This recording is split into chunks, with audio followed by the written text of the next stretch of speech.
Hello and welcome back to my YouTube channel Educatum hub में आप सभी का स्वागत है। कैसे हैं दोस्तों आप सभी। आशा करती हूँ कि आप सभी बहुत ही अच्छे होंगे। दोस्तों आज आपके लिए फिर से मैं एक नया टॉपिक लेकर के उपस्थित हुई हूँ।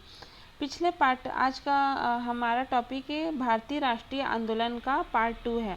दोस्तों पिछला वीडियो मैंने आपके लिए पार्ट 1 लाया था, ठीक है। भारतीय राष्ट्रीय आंदोलन से रिलेटेड पार्ट 1 लाया था। आज उसका हम देखते हैं पार्ट 2। इसमें आपको भारत में जितने भी राष्ट्रीय आंदोलन हुए थे उस आंदोलन के बारे में आपको जानकारी मिल जाएगी। तो आज के आपके टॉपिक में पहला है भारतीय राष्ट्रीय आंदोलन का पहला टॉपिक है पार्ट 2 में रोलेक्ट एक्ट, ठीक है। एक रोलेक्ट एक्ट पास हुआ था जो कि कब हुआ था 1919 ईस्वी में। रोलेक्ट एक्ट कब पास किया गया था तो 1919 ईस्वी में। अभी ये एक्ट कहता है क्या देखते हैं। तो रोलेक्ट एक्ट जो है, इस एक्ट के द्वारा अंग्रेज सरकार जिसको चाहे जब तक बिना मुकदमा चलाए जेल में बंद रख सकती थी। यह जनता की सामान्य स्वतंत्रता पर प्रत्यक्ष कुठाराघात था। यहाँ पे बोला जा रहा है कि जो अंग्रेज सरकार है उन्होंने इस अंग्रेज सरकार ने रोलेक्ट एक्ट लाया था जिसके तहत जब तक चाहे बिना मुकदमा चलाए व्यक्ति को जेल में बंद करके रख सकते थे, ठीक है। जिससे जनता की सामान्य स्वतंत्रता पर प्रत्यक्ष कुठाराघात था। इस एक्ट को बिना अपील, बिना वकील तथा बिना दलील का कानून भी कहा गया।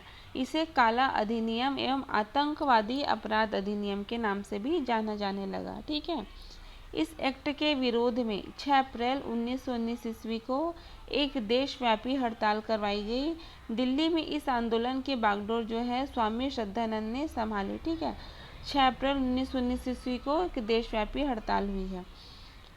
गांधी जी ने इस एक्ट के विरुद्ध सत्याग्रह किया किंतु उन्हें गिरफ्तार कर लिया गया। गांधी जी ने इस एक्ट के विरुद्ध सत्याग्रह किया था पर वे गिरफ्तार हो गए थे, ठीक है दोस्तों। रोलेक्ट एक्ट के बाद आपका है अगला जलियांवाला बाग हत्याकांड।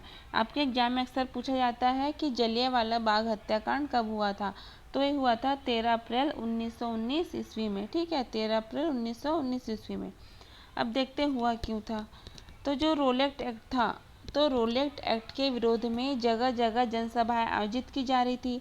इसी दौरान सरकार ने पंजाब के लोकप्रिय नेता, ठीक है, तो पंजाब के लोकप्रिय नेता जिनका नाम था डॉक्टर सैफुद्दीन किचलू और डॉक्टर सत्यपाल को गिरफ्तार कर लिया गया है। अब देखते हैं इसी गिरफ्तारी का विरोध करने के लिए 13 अप्रैल 1919 ईस्वी को अमृतसर के जलियांवाला बाग में एक जनसभा आयोजित की गई जिस पर जनरल डायर ने गोली चलवा दी। हमेशा पूछा जाता है कि जलियांवाला बाग हत्याकांड में गोली किसने चलवाई, तो जनरल डायर ने, ठीक है, जिससे सैकड़ों लोग मारे गए।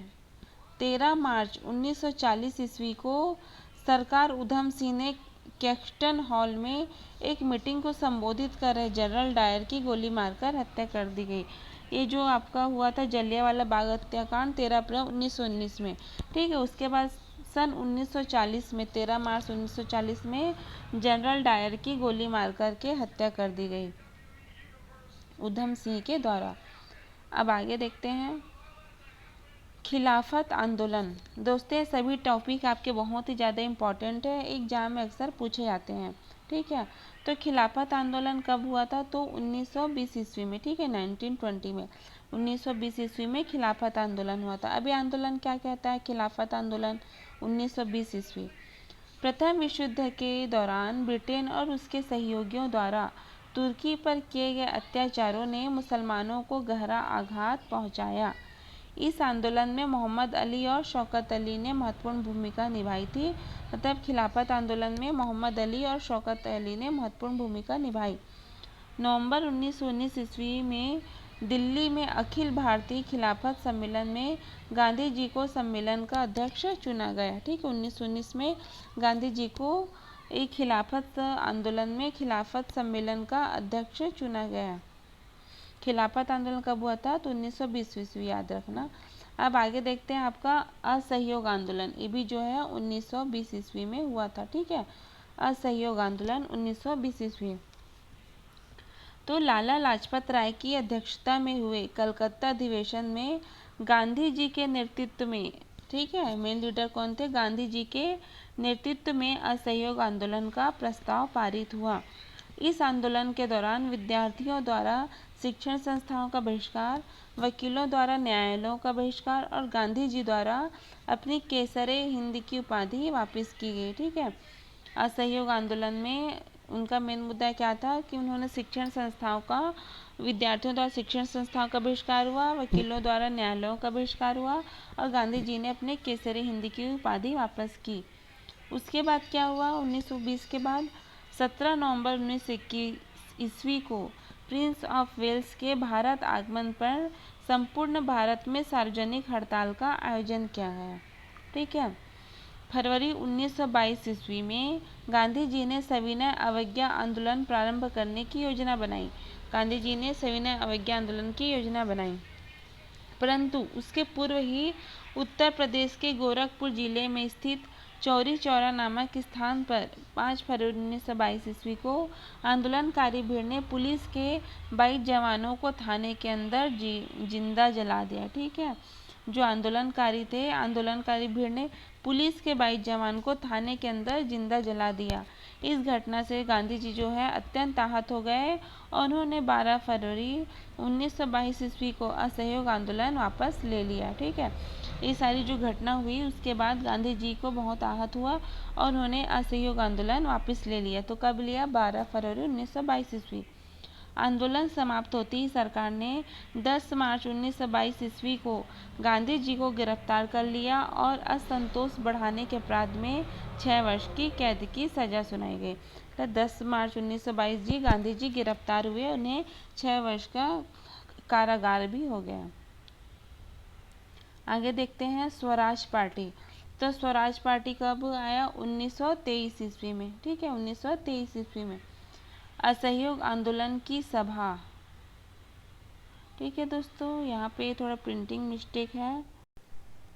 तो आपका स्वराज पार्टी कब आया था? 1923 ईस्वी में। तो असहयोग आंदोलन की समाप्ति के पश्चात, ठीक है, 1923 ईस्वी में मोतीलाल नेहरू, CR दास एवं NC केलकर ने इलाहाबाद में स्वराज पार्टी की स्थापना की। इनमें 3 मेन सदस्य थे। कौन कौन? मोतीलाल नेहरू और आपके CR दास और NC केलकर। इन्होंने इलाहाबाद में स्वराज पार्टी की स्थापना की। स्वराज पार्टी का उद्देश्य था कांग्रेस के अंदर रहकर चुनाव में हिस्सा लेना और विधान परिषद में स्वदेशी सरकार के गठन की मांग उठाना तथा मांगों के न मानने पर विधान परिषद की कार्यवाही में बाधा डालना। 1925 में CR दास की मृत्यु हो जाने से स्वराज पार्टी जो है वो शिथिल पड़ गई।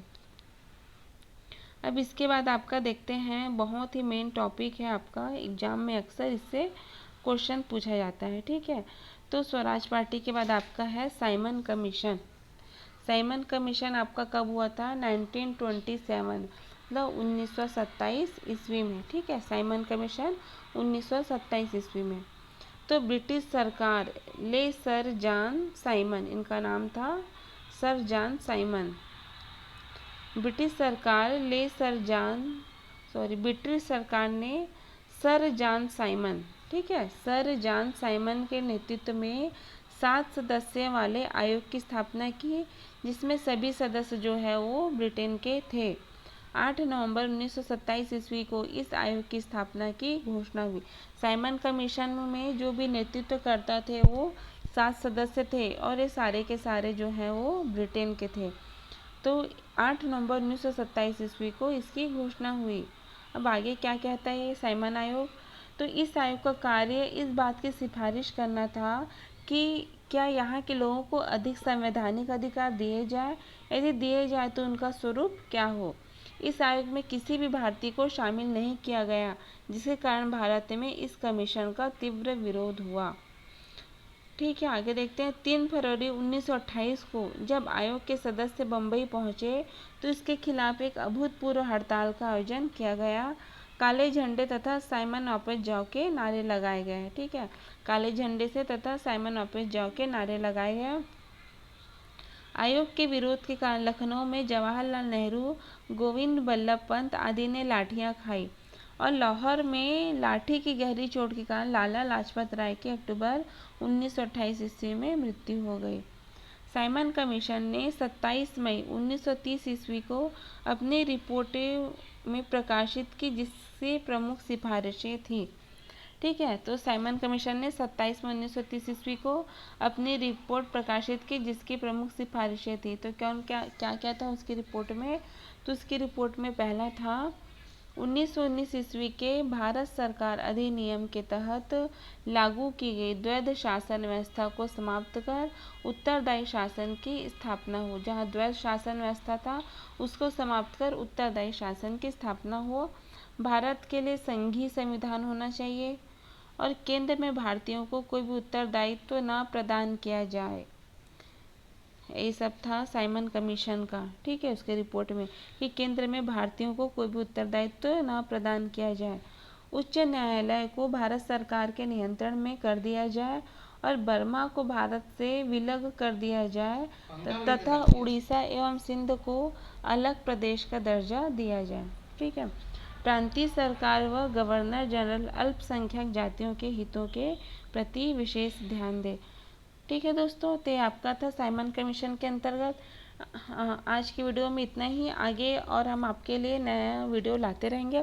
तो आज आपका ये भारतीय राष्ट्रीय आंदोलन से रिलेटेड सेकंड पार्ट था। तो आगे इसका हम थर्ड पार्ट भी आपके लिए जल्दी लाएंगे। ठीक है दोस्तों, आप इसको ज़रूर देखिएगा और हमारे चैनल को लाइक, सब्सक्राइब और शेयर ज़रूर कीजिए। धन्यवाद। शुभ रात्रि।